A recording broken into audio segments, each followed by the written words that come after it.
ख़वातीन हज़रात, जो इबरतनाक वाक़या हम आपके सामने रखने लगे हैं वो सऊदी अरब के मशहूर मुबल्लिग मोहम्मद अल नकवी ने बयान किया, जिनसे ये वाक़या जद्दा के एक और इस्लामिक स्कॉलर शेख अब्बास ने शेयर किया था। एक आदमी ने शेख अब्बास को कॉल की कि क्या आप हमारे घर आकर एक मैयत को गुस्ल दे सकते हैं। शेख ने जवाब दिया कि ठीक है। शेख साहब उस जगह पर चले गए। शेख अब्बास कहते हैं कि जब मैं गया तो वो कोई घर नहीं था बल्कि एक किला था, एक बहुत बड़ा किला। मेन दरवाजे के बाद भी आपको अंदर पहुंचने में 5 मिनट लग जाते हैं। अब जरा तसव्वुर कीजिए वो कितना बड़ा घर होगा। शेख मेन एंट्रेंस से अंदर गए तो अंदर बागात और दरख्त वगैरह सब कुछ था। शेख अब्बास कहते हैं कि जब मैं घर के दरवाजे पर पहुंचा तो वहां एक आदमी खड़ा था। उसने मुझसे बदतमीज से अंदाज में कहा कि इस रास्ते से जाओ, वहां सीढ़ियां हैं ऊपर कमरे में जाने के लिए। शेख अब्बास तकरीबन 60 साल के बुजुर्ग थे। शेख ने उसकी जानिब देखा और कहा कि मैं जा रहा हूं। उसने कहा कि आप खुद चले जाएंगे या मैं किसी नौकर को बुलवाऊं कि आपको आकर ले जाए। शेख अब्बास को अच्छा नहीं लगा कि ये वही शख्स है जिसने मुझे फोन करके बुलाया है। चुनाचे उन्होंने जवाब दिया कि मैं खुद चला जाऊंगा, मुझे किसी की जरूरत नहीं है। उसने दोबारा कहा कि अगर आपको रास्ता मालूम नहीं है तो मैं किसी नौकर को कहकर आपके साथ भिजवा देता हूँ।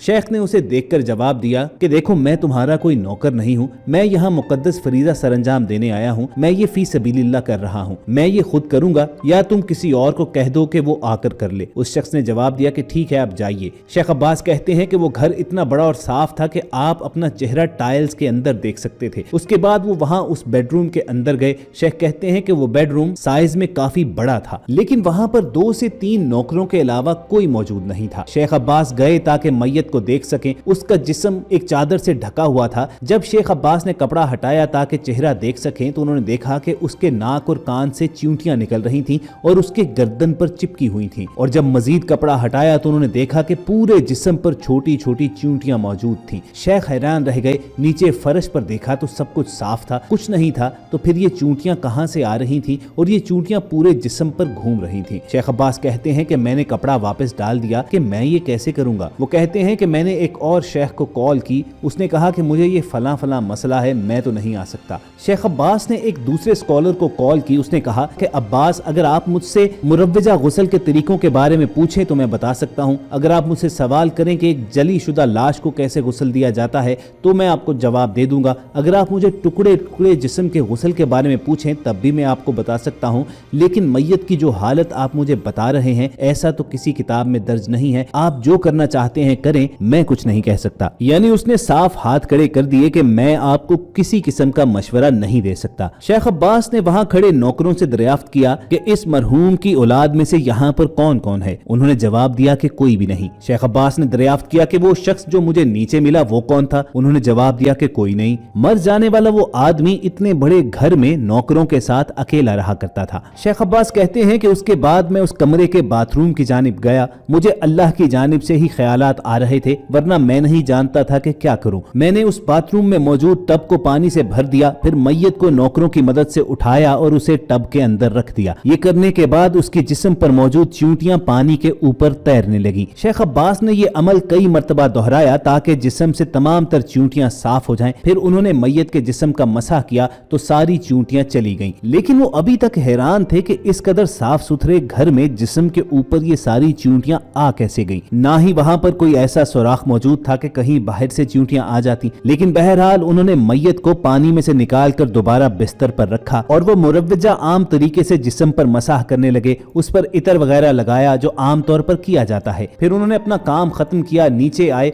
और जब वो जाने लगे तो देखा कि उसका बेटा चल रहा है। वो गया और कहा कि मैंने आपके वालिद को गुस्ल दे दिया है और अगर कुछ और करना चाहते हैं तो आप मुझे कहिए, मैं वो खिदमत में सरंजाम दे देता हूँ। बड़ी ही सख्ती और बदतमीजी के साथ वो नौजवान गोया हुआ कि वो सामने कमरा ड्राइवर्स के लिए है, वहां चले जाइए और खाना खाइए। शेख अब्बास हैरान रह गए कि ये सब क्या तरीका है और आखिर चल क्या रहा है, इस तरह बातचीत क्यों की जा रही है। जब उसने दोबारा कहा कि वो सामने ड्राइवर्स के कमरे में जाओ और खाना खा लो तो शेख अब्बास ने जवाब दिया कि मैं सब कुछ अल्लाह ताला की रजा की खातिर कर रहा हूँ, आपसे खाना या पैसे नहीं मांग रहा। शेख अब्बास उस घर से बाहर निकलकर रोड पर खड़े हो गए क्योंकि जो ड्राइवर उन्हें वहां पर लेकर आया था वो उसी शख्स का मुलाजिम था और शेख नहीं चाहते थे कि वो इस शख्स से मजीद कोई मदद लें। शेख अब्बास जब बाहर खड़े थे तो उस बदतमीज इंसान का बेटा और मरहूम का पोता वहां पर आया जिसकी उम्र तकरीबन 18 बरस थी। उसने देखा कि शेख रोड पर खड़े हैं तो वो उनके करीब आया और नरमी से बातें करने लगा कि मैं माफी चाहता हूँ, इस हालत पर मैं अपनी गाड़ी लाता हूँ, आपको छोड़ आता हूँ। शेख अब्बास कहते हैं कि मेरे मना करने के बावजूद वो अपनी गाड़ी ले आया और उन्हें अपनी गाड़ी के अंदर बिठा लिया। अब अमूमन जो इंसानों की आदत होती है कि जब भी वो कोई अच्छा या बुरा देखते हैं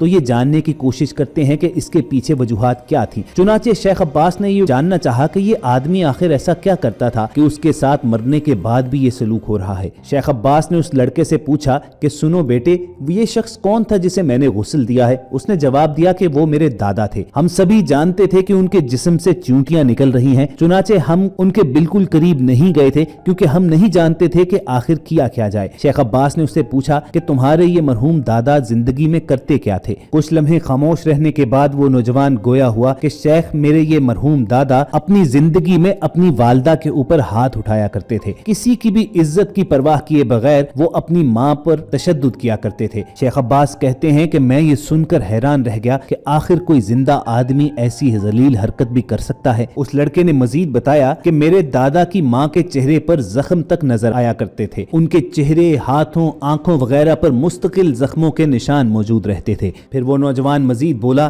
कि मेरे वालिद जो इस मरहूम शख्स के बेटे हैं, वो खुद अपनी दादी को पुलिस स्टेशन ले गए कि इस शख्स के खिलाफ पुलिस रिपोर्ट दर्ज करवाई जाए। और जब भी पुलिस एहलकार उनसे ये दरियाफ्त करता कि आखिर हुआ क्या है, तो वो हमेशा ये कहा करती कि मैं सीढ़ियों वगैरह से गिर गई थी। उस माँ ने कभी भी अपने बेटे के खिलाफ एक लफ्ज तक न बोला और ये मार धाड़ हर हफ्ते हुआ करती थी, हत्ता कि पुलिस भी जान गई कि इस घर में ये सब कुछ हो रहा है, लेकिन माँ कुछ भी बताने से इनकारी हुआ करती थी और बेटे इसके खिलाफ कुछ कर नहीं सकते थे क्योंकि जो शख्स ये हरकतें कर रहा था वो उनका बाप था। लेकिन कुदरत ये सब कुछ देख रही थी। चुनाचे उस शख्स का अंजाम ऐसे हुआ कि जब उसकी मौत हुई तो ना तो उसका सगा बेटा, ना उसका पोता, ना उसके नौकर, हत्ता के घर का कोई फर्द भी उसकी मदद करने के काबिल नहीं था और उस पर भी अल्लाह ताला ने उसकी मैयत पर चूंटियों का अजाब भेजा। कोई नहीं जानता था कि ये चूंटियां कहां से आई हैं और कैसे उसके जिस्म को काट रही हैं। एक हदीस शरीफ में आता है कि मुर्दे की हड्डियां तोड़ना ऐसा ही है जैसा किसी जिंदा की हड्डियां तोड़ना,